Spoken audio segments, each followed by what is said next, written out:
What's up, everybody? Welcome back to Parc Ferm, the Canadian Formula One podcast. Here with a full crew today. We got Drew, Ed, Thomas, and Walker. So today we got lots to talk about. We went through a bye week in Formula One, but we've got lots of news, including Aston and Alonso. We have the Chinese GP coming up and all the drama that brings with the first sprint weekend.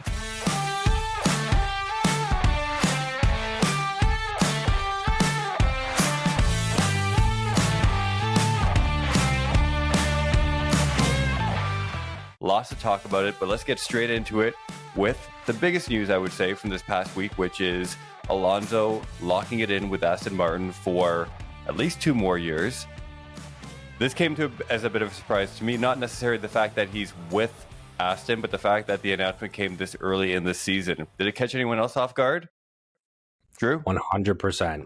Yeah, it absolutely did. I think, I think at this point in his career, he would have had to have a super sweet deal somewhere else for him to make another move. I don't know how many moves he's made in his career, but a lot is the answer. And so I think that there's some value into locking him up early for Aston's sake, but I think it was very interesting to see Fernando agree with this. So I don't know what's going on in the dealings behind the scene. I'm sure he was promised almost everything plus the solar eclipse that we just had. He was promised absolutely everything. So what this is, though, is the first domino, right? Like Lewis was the domino preseason, which was absolutely bananas and got everyone in Formula One talking about it. I think this is the next big domino that's going to happen. And as the season progresses, I think we're just going to find more and more drivers that are finding seats earlier and earlier because this domino hit so early. But I think you're bang on, Walker. This was definitely a surprise for the F1 world. I thought it was a pretty interesting move as well. Just because I think Mercedes was, from what I gathered, was somewhat interested in him, but they were weighing their options. Alonso didn't really want to wait. I think Aston Martin made him a deal he couldn't really refuse, and what Drew said, basically promised him the world. And his conditions essentially were met, and I think he just decided to stay on with Aston. And from what he was offered at the time, he thought that was his best bet, and it's going to be an interesting next couple of years going forward with Aston Martin and see what he can do.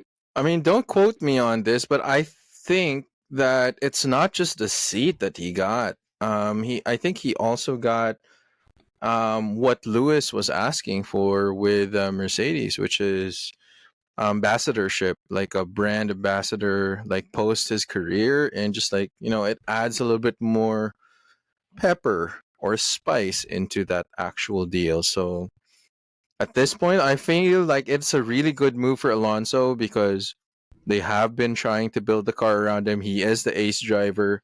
Lance is nowhere to be found. Maybe he's in the wall. We'll never know. But at that point, like, it's a good deal for him because he's head honcho, and then he gets everything. And then now, as you said, Drew, like the second domino has fell. What's the next domino? That's what I'd like to know. I think too, he's also looking forward in his career a little bit. Like, I don't think it's just F1. Like, I think he's also looking at what Aston Martin is willing to provide for him in other series outside of this. I don't know if he's going to go back to Le Mans or if he's going to hit up IndyCar, whatever that looks like.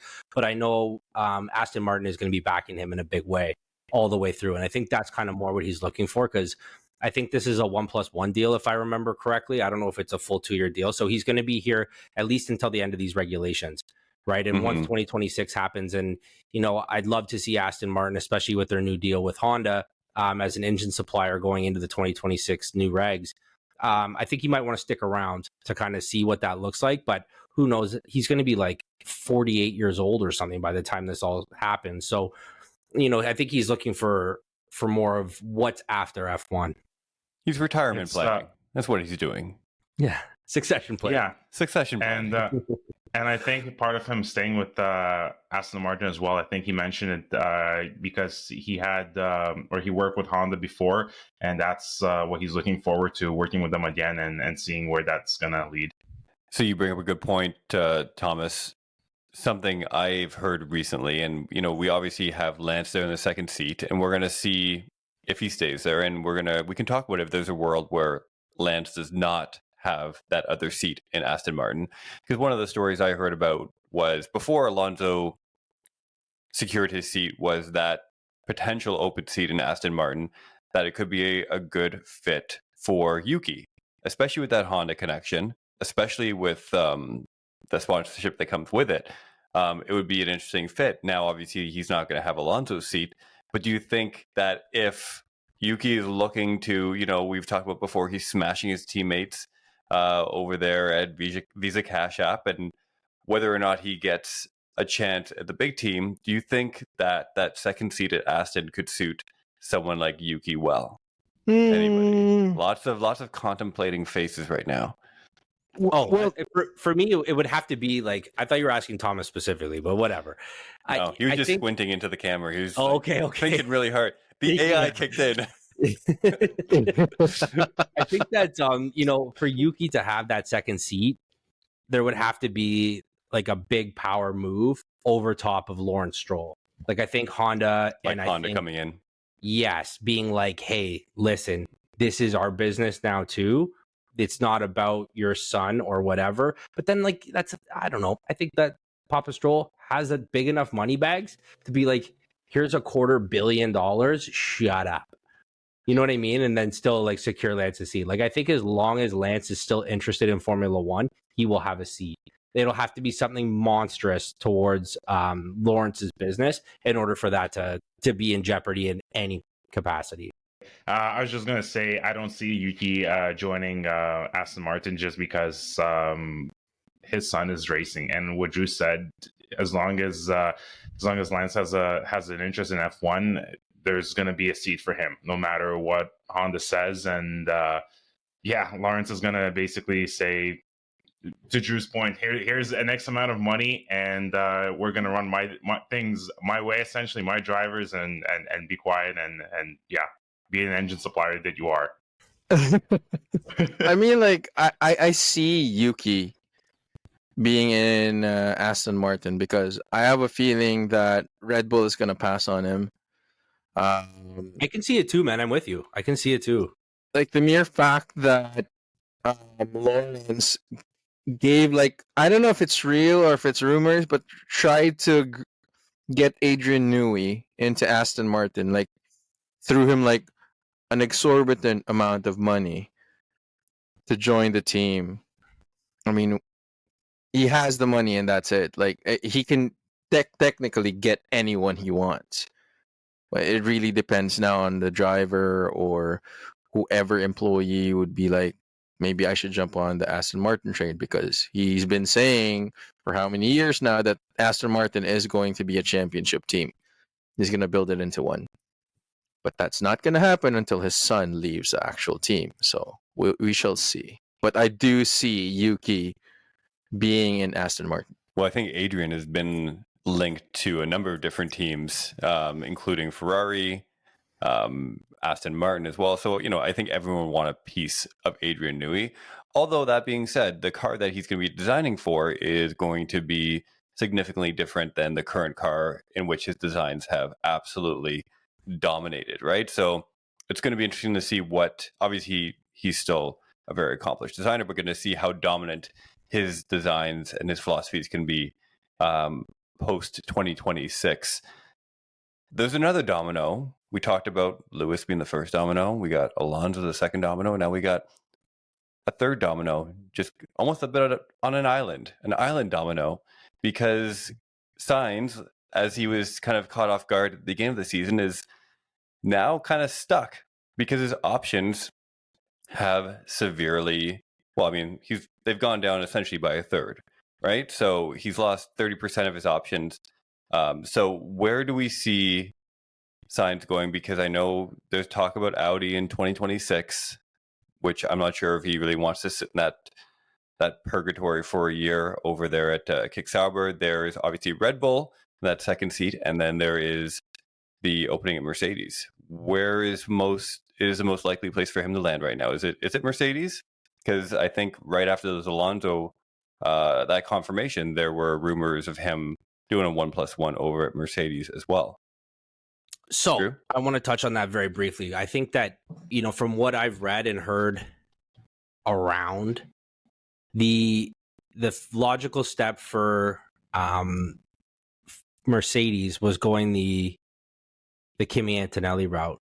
So they're in their diligence phase right now because he will be old enough by August 25th this year in order to race for Formula One. So his super license has to come in at a certain age. And by, I think it was August 25th of 2024 that he will be able to race for Mercedes, even as a test driver. And so there are rules against him even driving as like the Pirelli tire test driver, and he needs to have at least one Formula One race under his belt. So there's a lot of stuff that they're doing. But from my understanding, at least at this point, that they're going through their diligence phase on Kimi Antonelli. So let's find Carlos Sainz's seat by a process of elimination. Let's not assume this is where he's going. Let's find out where he's not going. I don't think he's going to Mercedes. I don't think that's the play for him. From the way I saw it is Alonso was their first immediate shot. And if that didn't happen, which we now know it didn't, Kimi Antonelli was that logical second choice. Now let's go over to Red Bull. From what I saw at the Formula1.com, that Helmut Marko and Christian Horner both said that Checo's not going anywhere unless he does something catastrophic. Like if he keeps driving the way he's driving, that's his seat. And it's his to lose for the rest of the season. It would, like I said, it would have to be something catastrophic to happen before Carlos Sainz would have a shot at that second Red Bull seat. And I really don't see it happening. So that being said, where are we now, right? So now, that Audi Sauber team, circa 2025, 2026 is now seeming like a pretty decent spot for him, which, was a far C and D choice before, is now becoming a harsh reality for him as these seats get snapped up by other drivers. So that's kind of where I see it going based on the information that I've read and heard. But, who knows? What do you guys got on that? What do you got on that, Thomas? There's not much to say besides that. Audi, that's what it's looking towards. That's where he's going to go, towards Audi. I really don't see him going towards Kick Sauber. There's essentially nothing else unless something dramatic happens at Mercedes or Red Bull. I think he'll have to sit it out and wait till end of 25, beginning of 26. I don't see any other move that he can possibly make as of right now. See, I'm torn between Toto Wolff's FOMO and seeing Carlos Sainz in a Silver Arrow. Because the reason why I'm saying FOMO, Toto Wolff had a chance to get Max Verstappen before, and he let that go. Red Bull was able to snatch him up. And he's now at the same crossroads again with Kimi Antonelli. Because if he doesn't give Kimi Antonelli the seat for next year and he gives it to Sainz, then he might lose them again. And who knows, maybe Sergio Perez, as you said, might be like done, does something catastrophic, and then Red Bull snatches him up too.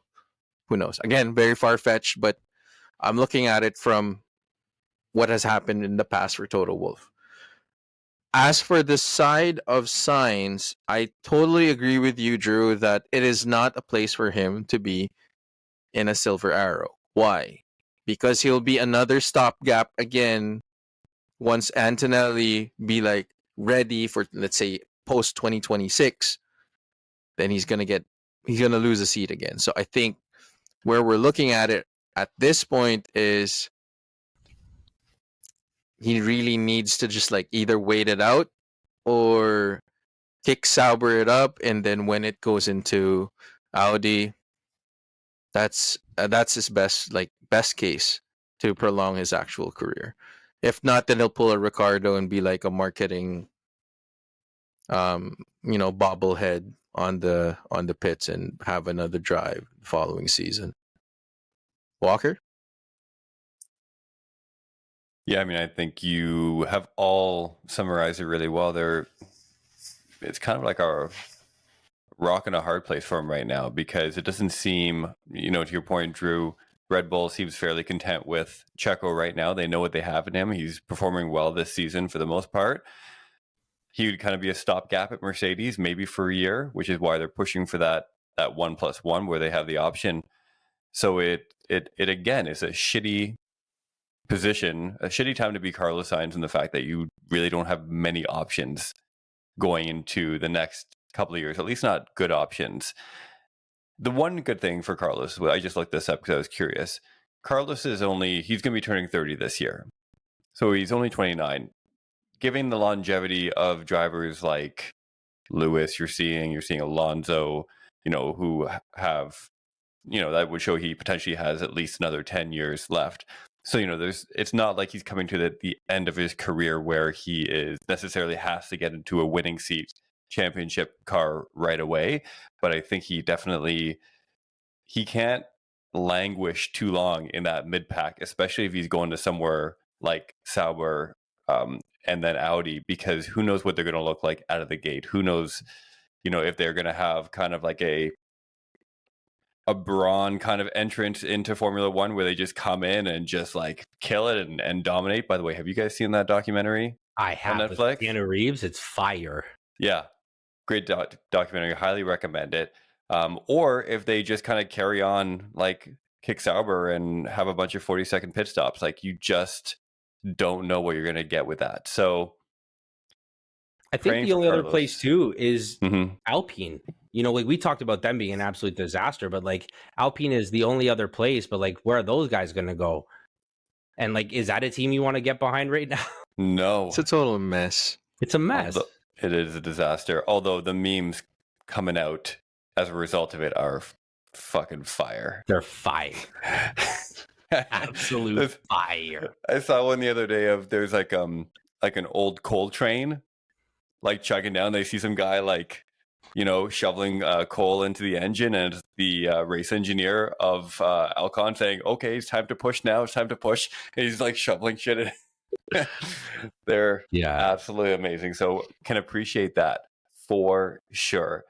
But yeah, no, those boys have nowhere to go either. I mean, if Carlos doesn't have a seat and a prospect right now, those guys are like, Visa Cash App is looking pretty good right now compared to Alpine. Yeah, right. So yeah, I think Danny Rick's got the hottest seat in the game right now. Like that's the one everyone's gunning after, which is so sad. Mm-hmm. And that said, if he does lose it, which it's not looking great right now, is it someone on the grid that takes it, or does Lawson finally get his shot? TBD, to be determined. We're going to find out a lot about all of this at the next GP. We're coming up to the Chinese Grand Prix, first one in 5 years? First one post-pandemic. Right. It's been a while. It's been a minute since we've been over there. I can't even remember what the track is like. Everyone seems to love it. It is the first sprint weekend. And as far as I know, are there any changes to the sprint format compared to last weekend? We tried to figure this out, I think, in February, and we had a fucking terrible time. So for anyone that wants to be confused, just getting our head around it. So what we ended up learning was that the Friday was for qualies for the sprint race. Saturday was for the sprint race. Then we had the qualies for the regular race. And then the race was still on Sunday in its entirety. So we ended up just pushing forward the free practices onto Friday, so that it kept it kind of took the abnormal out of the normal. Mm-hmm. So all right, we tried to keep it as close to as possible. Friday AM free practice, Friday PM sprint qualifying, Saturday AM sprint race, Saturday PM GP qualifying, and then Sunday is the race. Yeah, they try to get it back to as normal as possible. Mm-hmm. Thank God. Right, it was so confused. But that's still only one practice session, right? So you're still only getting one practice session that Friday morning, which I know was a bit of a criticism, but at least you have the one question that we did have was whether they were going to be in Parc Ferm conditions after the sprint qualifying. Yes. Still don't know that. I don't know if that answer's around yet. Yeah, we don't know if that answer's around yet. They're still figuring that out. It's gonna be AFI is going to do a last minute declaration on that. So we have the sprint race coming up. GP, big weekend. What are we looking forward to most, Thomas? Looking forward to the race the most. To the squid. Thanks, man. You're the greatest. Thank you for handing out insight in buckets. So. You're welcome. It's honestly, I like what you said, Walker. I don't remember the Chinese GP as well, like the track or anything. So it's going to be very interesting to see the results. Lots of drivers have not been on the track for the past 5 years, so it's definitely going to bring some factors, some different plays, some different strategies, and hopefully some different results. It's going to be hopefully not a Max Verstappen win, hopefully someone else. So looking forward to that. Drew. I'm looking forward to seeing Joe Granu race at his home race. He doesn't get a lot of attention, deservedly so, because he's not that great. But you know what, to have a young gun like that who's been on the grid for a few years now and hasn't been able to race at his home track, I think that's going to be very special for him. The interviews are a lot less cringy than the interviews that they were doing to Yuki Tsunoda before his home race. So if you guys have a moment to jump into F1 TV and kind of check out those interviews with Joe Granu, it kind of gives you a little more insight into him, which is quite interesting. I think that, you know, there's so many drivers on the grid that have never raced here in Formula One. So I think that's going to be kind of very unique. And then you have the old timers, you know, like Fernando Alonso and Lewis Hamilton that have absolutely smashed it on this track in a big way. Bottas did pretty good for himself too, prior to the Chinese Grand Prix being halted a few years back. So there's lots of good stuff to come up here. Obviously, I'm just excited for the race week to be back. Obviously, after a bye week, I get a little itchy for some F1 in my life, right? So that's very exciting. What do you got on that one, Ed? I'm a little torn on wanting Verstappen to win and not win, because it's a fast track, and I'd like to see how he can actually perform on this track this time.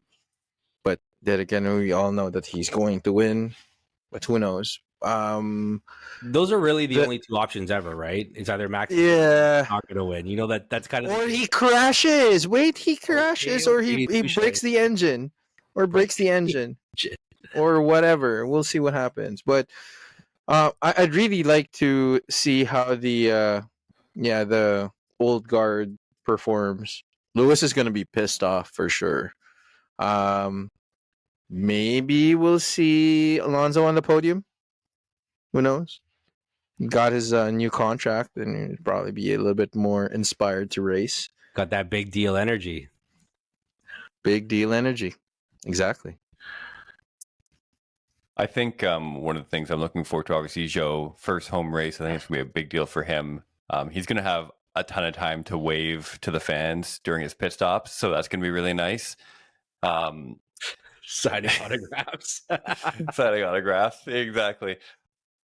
I did just look this up. So it looks like, let's go back to the sprint weekend format. Let's talk about the Parc Ferm conditions. Apparently there are two Parc Ferm condition, or two Parc Fermes, I guess, as part of the sprint weekend. So they're going to have one going into qualifying, and then for the sprint race, and then one going into qualifying for the GP race. So you will have time to make adjustments in between, in which case I'm actually in favor, because then they can just use the sprint race as kind of a bit of a test as well. So there we have it.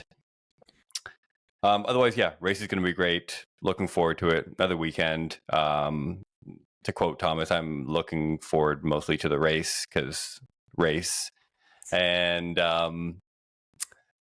the one team that you just touched on, Ed, was tons of insight coming out of this episode. We're just I know, on right? fire. Well, do you guys even watch Formula One? What are we doing here? Remember, don't worry, we're the experts. Yeah. Going to Mercedes. Last week they said that basically, or 2 weeks ago, they said they used the Japanese GP as one big test session, and they're unlocking more secrets. They're getting to know the car more. The potential is there. The performance is coming. Blah, blah, blah, blah, blah.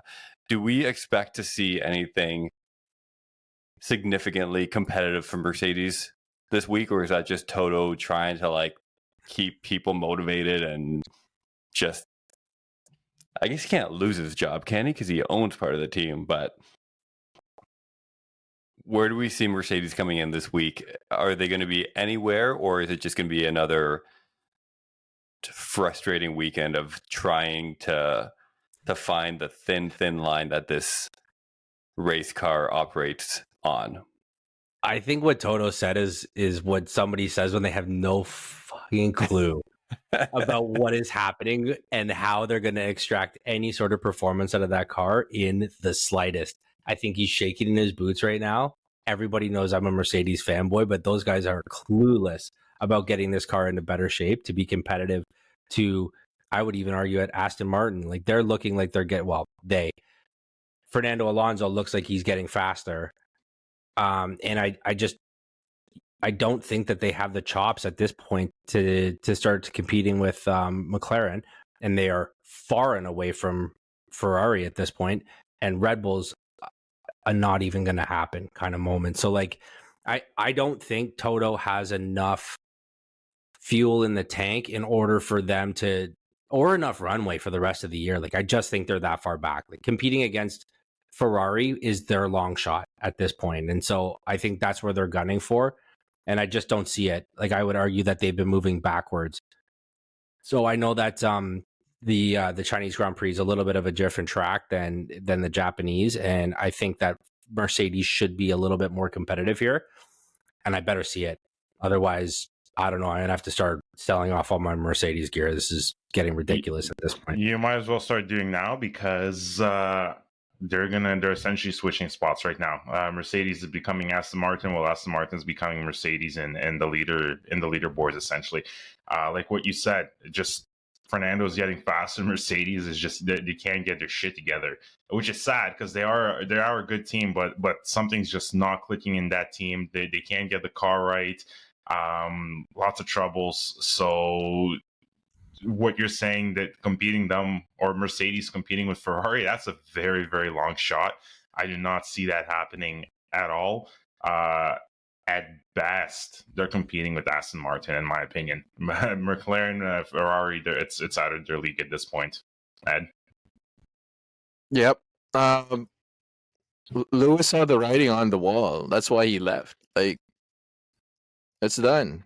It's over. Like, the reign of the Silver Arrows, or former Brown GP, the luster is now gone. So, yeah, like, even in the constructors right now, Mercedes is 34 points. The only reason why Aston Martin hasn't leapfrogged Mercedes because of Lance Stroll. He's still in the wall. Like, that's what happens. So at this point, like, we won't be able to see anything from Mercedes up until the time that they can figure out how can they survive racing with their current suspension setup. How can they maintain neutral feel of the car as they hit the corners.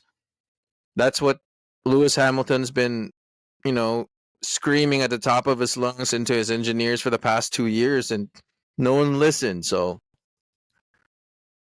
who knows, maybe Visa Cash App might even overtake Mercedes. Who knows? Could happen. I feel like Toto's post-race interviews are akin to watching hockey players give post-game interviews. You know what I'm talking about? Yes. Like, we're all Canadian. Like, it's a Canadian podcast. It's like, 100% worked really hard, head down, kept working, kept skating, really tried to touch the puck a lot, tried to shoot the puck. We're really just out there giving it 110%. Like, he says everything and nothing all at the same time. And it's just, to your point, Drew, like, you just, like, what else do you say? Yeah, Latitudes. Say, like, I don't know. Like, it's just like bringing that bow. I can't concentrate. With what everything's that going on with Mercedes, just what he said a couple seasons on Drive to Survive, everyone has a target on their back. man, are those words are coming to bite him in the ass because Mercedes is not spoiled doing you. shit right now. Yeah. They have no target on their back though. No. They win. I'm not- Be Like, Mercedes I'm at over this here, point. guys. I'm over here. Yeah. They got nothing. Yeah. In the kiddies table. Yeah, I mean they are a solid fourth constructor on the Yeah. grid right now. And that's only because Lance Stroll can't drive. Otherwise, they'd be fifth. Yep, Oh exactly. yeah, no. Yeah, that's true. Fifth. Yeah. Sorry, you're right. Fifth. Yeah, they would it's, be. Sad times at Mercedes and for the hardcore fanboys, many of which are sitting right here. Sad days. Sad days. What else do we want to touch on? Do we want to talk about some predictions for China? Does it make sense? Do we still like doing predictions, or does it just feel like a futile exercise these days? I guess there's always there's Carlos. You know, True. Yeah. he could do something. Maybe come in third. Yeah, and he has been. We can He talk has about been. his consistency. Like, I think his worst result in the last 10 races is like 6th place if he didn't like DNF for some other reason. Like, he's been super solid, Yeah. right? So I don't know. I think Charles needs a big weekend. Not I think necessarily so, for too. Ferrari, but he needs a big weekend to outdrive Carlos. I think he needs to reestablish himself as the current number one driver, because I can feel, as the weeks go on, and if Carlos becomes more and more dominant, and now there's all this talk about do they keep the right one, et cetera, I think there could be a lot of it can really fuck with your head. So I think Charles needs a big weekend, otherwise he's just going to be eating tubs and tubs of that ice cream he just launched. I don't know if you guys saw it or not. No, enlighten me. Oh, he launched a ice cream brand. Yeah, it's like tubs of ice cream. It's like 400 calories per tub or whatever. It's launched in somewhere, France or something like that. Anyways, go check out the ad. The ad is actually pretty entertaining. They did a good job with the ad. It's not a joke. It's a real ad with No, he's sitting like on a big white background, and they're just like, he's just holding ice cream. Apparently he loves ice cream. Okay. Maybe this is why he hasn't been competing, because he's been too focused on his big ice cream launch. Yeah. It's a therapy, because now he's like, Lewis is coming in as the next driver for next year. Be like, am I still going to be number one driver or no? Now he knows what to eat when he's fucking depressed. Yeah. It's called ice Driveless. cream. It's not love. It's ice cream. Wait a second. I'm glad that you brought that up, Walker, because I want to play devil's advocate. Okay. What if Leclerc shits the bed this entire season, and Fred Vasseur is like, maybe we let go of the wrong guy. And Well, that's too late. Yeah, the contract. No. I know. But like, if there was a way for them to get rid of Leclerc and breach of contract whatsoever and keep Sainz, do you think that's going to happen or no? If they would be able to at least find like a loophole of some sort, based on current performance of both drivers. I don't think it's going to happen. No, Leclerc has to do something. Actually, it's not worth it. I think they'd rather take the L on the points than like try to pay two drivers not to drive for them. Yeah. Leclerc has to be seen like luring like young children into like a white paneled van with his ice cream. Like that's what's got to happen, right? Yeah, he needs to be in like a white panel rape van selling ice cream to children in order for him. Guys, you're going hard for him. What did he do to you? Nothing. No, I'm just saying that in order for Freddie Vasseur and Ferrari to take the financial risk of kicking this guy off the team after already signing him till 2029, he's got the 2029 contract than Verstappen.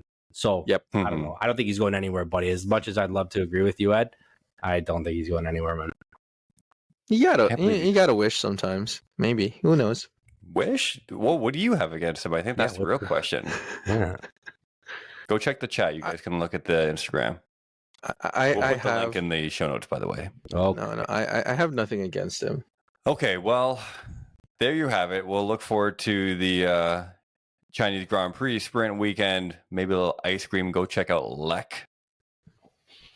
Leclerc's reduced calorie ice cream, because why resist, right? Am I right? just give it a lick. Just give it a lick. I think you should hire me for his marketing efforts. I think you're right. That's actually pretty good. Although that would probably get him, if he's looking to lose a contract for Ferrari, fucking hire Drew. I'm a PR and HR nightmare. Absolute disaster. Do it. Boys. Ed wants you to do it because Ed wants to see Carlos back. All right. Shall we end off on a high note? Let's do it. It's the only Did one you way play to do last it. week? I wasn't here last week. Did you play last week? Name that sponsor just between Drew and Thomas. I can't because one of us has to call it and one of us has to answer. So I guess It could just be more like a trivia thing, I guess. yeah. That's Sure. more true or false. Okay, ready, Let's set. do it. The first sponsor is Sui. SUI. Sui. Ding, ding, ding. Mm-hmm. Stake F1 team Kick Sauber, and it is a SaaS company, some sort of software. Okay. I'm gonna say Stake F1 team because it sounds Chinese as well, and it's probably Chinese sponsored. And I'm gonna go with logistics. I'm gonna go left field on this one. Alpine Financial Company.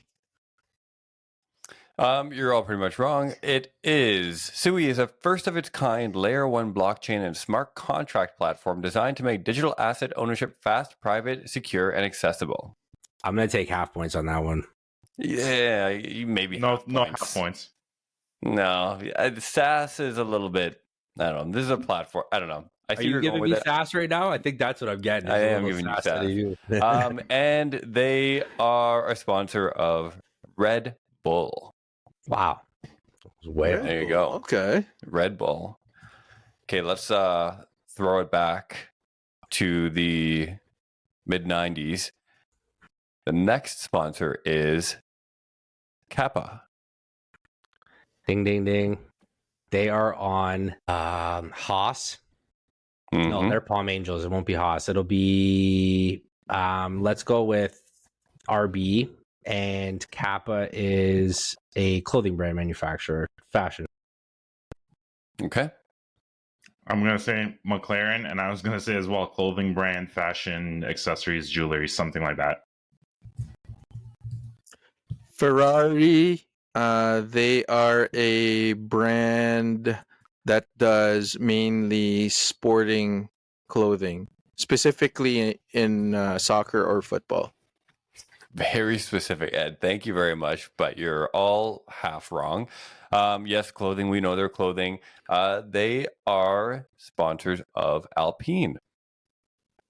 Regretfully, probably. Regret. Yeah. Money not well spent. No. Yeah, no. Imagine how much they're overpaying for that sponsorship right now. $1 is overpaying for that sponsorship right now. Crazy. Crazy. All right, last one. So far, I think we're all 0 for 2 so far. Komatsu.